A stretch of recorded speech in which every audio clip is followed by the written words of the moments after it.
Wat as hoop nie net 'n gevoel is nie, maar iets is wat jou geanker hou terwyl alles rondom jou los voel. Vandag dink ons daaroor.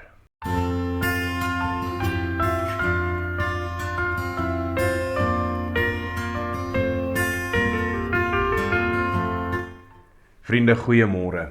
Die afgelope Sondag het ons uit Johannes gehoor hoe ons vrese ons nie moet vashou nie en dat ons juis deur die hoop wat ons in die opstanding van Jesus Christus ontvang, vrygemaak word en ons vrese verander word in sy vrede en hoe hy ons dan uitstuur in die koninkryk van God.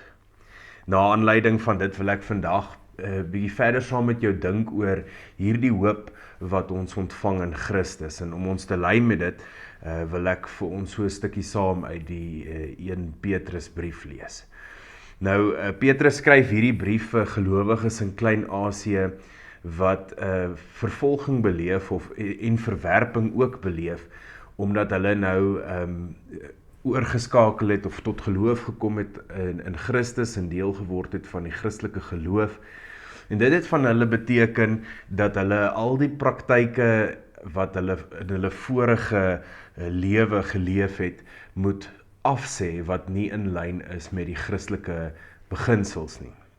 Die gevolg van dit was dat hulle uitgeskuif is en verwerp is deur vriende en familie wat nou nog deel is van die ou manier van leef. Binne hierdie konteks wil Petrus vir die nuwe gelowiges herinner dat die hoop wat hulle in Christus ontvang veel groter is as hierdie uitdagings wat hulle ervaar. Ek lees vir ons saam uit 1 Petrus 3 van vers 13 af. Verder, wie sal julle sleg behandel as julle beywer vir wat goed is? Maar selfs al sou julle ly ter wille van wat reg is, gelukkig is julle. Moenie hulle intimidasie vrees of ontsteld raak nie. Inteendeel, eerbiedig Christus as Here in julle harte, altyd gereed om julle te verantwoord teenoor elkeen wat van julle rekenskap eis oor die hoop wat julle in leef. Doen dit egter met beskeidenheid en respek, met 'n goeie gewete, sodat wanneer julle beswadder word, die wat smallend is oor julle goeie leefwyse in Christus beskaamd staan. Dit is immers beter as dit God se wil sou wees dat julle ly omdat julle goed doen, as dat julle ly omdat julle kwaad doen.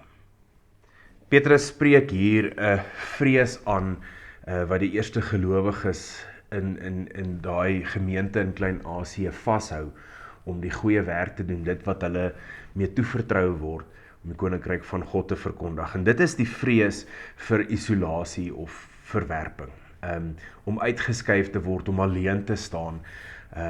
En die gevaar hier egter is dat die versoeking so groot is dat hierdie gelowiges eerder die Christenskap of hulle geloof in Christus sal prys gee om terug te keer na hulle ou weë toe, net om weer ergens te kan behoort.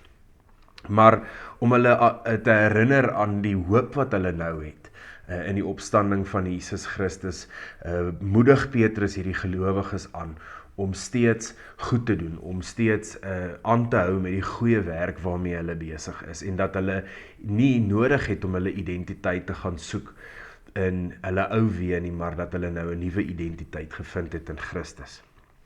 In ons leefwêreld is dit nie noodwendig gevaarlik vir ons om gelowiges te wees nie. Ons vervolging lyk dalk 'n klein bietjie anderste. Jou lewe is nie in direkte gevaar as jy die Here Jesus Christus bely nie, maar dit bring mens partykeer op ongemaklike plekke. Christelike waardes soos nederigheid en vergifnis en eerlikheid, geregtigheid veral in ons samelewing en selfopoffering bots dikwels met dit wat die wêreld aan ons wil verkoop, van selfbevordering en prestasie en vinnige sukses. Om die regte ding te doen of selfs om op te staan vir dit waarin ons glo, is nie altyd 'n maklike ding nie, en dit bring 'n mens op hierdie spanningsvolle plek van geïsoleerd voel. Partykeer het dit ook dan nou die gevolg dat 'n mens ook uit kringe uitgeskuif word, mense wat eens op 'n tyd vir jou belangrik was, verhoudings wat tot niet gaan, wat jou uitskuif, as gevolg van die feit dat jy opstaan in iets waarin jy glo, om te sê, dit is nie reg nie, ek kan nie hiermee saamgaan nie. Dit kom in verskillende vorme in ons lewe voor. Ek wil nou nie te veel in detail ingaan nie, maar Petrus in hierdie brief herinner ons as gelowiges ook om nie bang te wees vir die dinge nie, maar eerder gefokus te bly op Jesus Christus as ons Here wat in ons harte is. Die kernboodskap vir ons is om onsself nie te beskaam oor ons geloof nie. Veral nie wanneer ons praat en opstaan vir dit wat reg is nie. Die uitnodiging vandag is om gereed te wees, om met sagtheid en met respek te kan vertel waarom jy leef soos wat jy leef. Want die hoop wat jy het, is nie oppervlakkig nie. Dit is nie net 'n gevoel wat 'n mens voel, wat alles sommer net reg maak nie. Dit is diep gewortel in die opstanding van Jesus wat vir ons sy vrede gee.